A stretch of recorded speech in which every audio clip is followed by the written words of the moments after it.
Hi മക്കളെ, ഫൈസൽ സാറാണ്. നമ്മുടെ 10ാം ക്ലാസ്സിൽ സോഷ്യൽ സയൻസ് എന്ന് പറയുന്ന സമയത്ത് പല മക്കളും പറയുന്ന ഒരു കാര്യമാണ്, സാറേ സോഷ്യൽ സയൻസ് പഠിക്കാൻ ഒരുപാടുണ്ട്, ഭയങ്കര ടഫാണ്. കാരണം സോഷ്യൽ സയൻസ് എന്ന് പറയുന്നത് 4 സബ്ജക്റ്റുകളായിട്ടാണ് വരുന്നത്.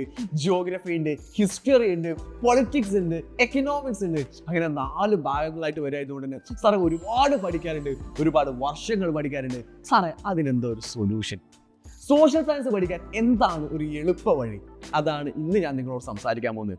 മക്കളെ, CBSEയിൽ സോഷ്യൽ സയൻസ് എന്ന് പറയുന്നത് ആക്ച്വലി ഈസി ആയിട്ട് നിങ്ങളെ കൊണ്ട് പഠിക്കാൻ പറ്റും. ഇത് 4 സബ്ജക്റ്റുകൾ ഉണ്ടായിക്കോട്ടെ, 4 വിഷയങ്ങൾ ഉണ്ടായിക്കോട്ടെ, അതൊന്നും നിങ്ങളെ ബാധിക്കുന്ന ഒരു ഭാഗമേ അല്ല. നിങ്ങൾ അതിനെ പഠിക്കാൻ വേണ്ടിയിട്ട് ഷോർട്ട് നോട്ട് എഴുതി ഉണ്ടാക്കിയാൽ മാത്രം.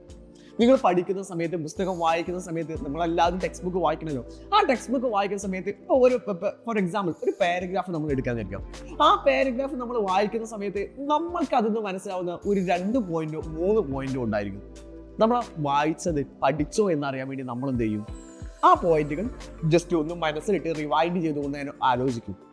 ആ ആലോചിക്കുന്ന സമയത്ത് ഒരു പേന എടുക്കുക, അതുപോലെ തന്നെ ഒരു നോട്ട്ബുക്ക് എടുക്കുക. അല്ലെങ്കിൽ നോട്ട്ബുക്കിനേക്കാളും ഏറ്റവും ബെസ്റ്റ് ആയിട്ടുള്ളത് നല്ല ഒരു A4 പേപ്പറോ അല്ലെങ്കിൽ ന്യൂസ് പ്രിന്റോ അങ്ങനെ ഏതെങ്കിലും പേപ്പർ എടുക്കുക. എന്നിട്ട് ആ പോയിന്റുകൾ അതിൽ എഴുതി നോക്കിയാൽ മതി.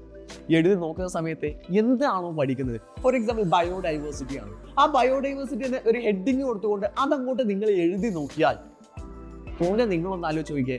അങ്ങനെ നിങ്ങൾ ഷോർട്ടാക്കിയിട്ട് എഴുതുകയാണെന്നുണ്ടെങ്കിൽ ഒരു പേജിന്റെ ഉള്ളിൽ നിങ്ങളുടെ ആ ചാപ്റ്റർ കംപ്ലീറ്റ് ആവില്ലേ? പിന്നെ നിങ്ങൾക്ക് ആ ചാപ്റ്റർ പഠിക്കാൻ വേണ്ടി എത്ര സമയം വേണം? നിങ്ങൾക്ക് എത്ര പേജുകൾ പഠിച്ച ശേഷമാണ് ആ ചാപ്റ്റർ കംപ്ലീറ്റ് ആവും? അടുത്ത പ്രാവശ്യം അത് റിവൈസ് ചെയ്യണമെങ്കിൽ നിങ്ങൾക്ക് എന്ത് ചെയ്താൽ മതി? ആ ഒരു പേജ് മാത്രം പഠിച്ചാൽ മതി. അല്ലാതെ എന്തിൻ്റെ ആവശ്യമില്ല. ആ പുസ്തകം മുഴുവൻ വായിക്കേണ്ട ആവശ്യമുണ്ടോ?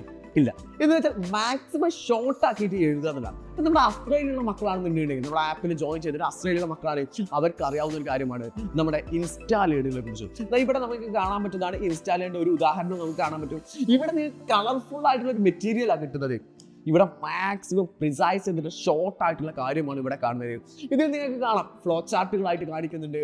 അതുപോലെ തന്നെ മാക്സിമം എന്ത് ചെയ്യാൻ നമ്മുടെ പിക്ചേഴ്സുകളായിട്ട് അല്ലെങ്കിൽ ബോക്സസ് ആക്കിയിട്ട് കൊടുത്തിട്ടുണ്ടെന്ന് വെച്ചാൽ അതിനെ മാക്സിമം നിങ്ങൾക്ക് ഇൻട്രസ്റ്റ് ആക്കാൻ വേണ്ടിയിട്ടാണ്. ഇതിൻ്റെക്കാളും ബെനിഫിറ്റ് ഉള്ള ഒരു കാര്യമായിരിക്കും നിങ്ങൾ അതൊന്ന് ട്രൈ ചെയ്യുക എന്ന് പറയുന്നത്. നിങ്ങൾ തന്നെ നിങ്ങളുടെ ഇൻസ്റ്റാളുണ്ട്, നിങ്ങൾ തന്നെ നിങ്ങളുടെ ഷോർട്ട് നോട്ട് നിങ്ങളായിട്ട് തന്നെ പ്രിപ്പയർ ചെയ്ത് നോക്ക്.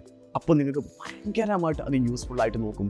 അങ്ങനെ ആവുന്ന സമയത്ത് സോഷ്യൽ സയൻസ് ബുദ്ധിമുട്ടാകും ഇല്ല. സോഷ്യൽ സയൻസ് പഠിക്കാൻ എന്ന് പറയുന്ന സമയത്ത് ആകെ കുറച്ച് പേജുകൾ മാത്രമേ നിങ്ങൾക്ക് പഠിക്കാനുണ്ടാവുള്ളൂ.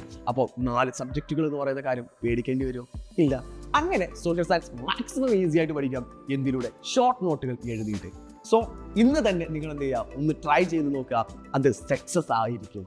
ട്രൈ ചെയ്യാൻ റെഡി ആണെന്നുണ്ടെങ്കിൽ താഴെ എല്ലാവരും എന്ത് ചെയ്യുക, ഒരു കമൻറ്റ് ഇടുക. I am ready for it എന്നുള്ള ഒരു കമൻറ്റ് ഇട്ടോ. Thank U.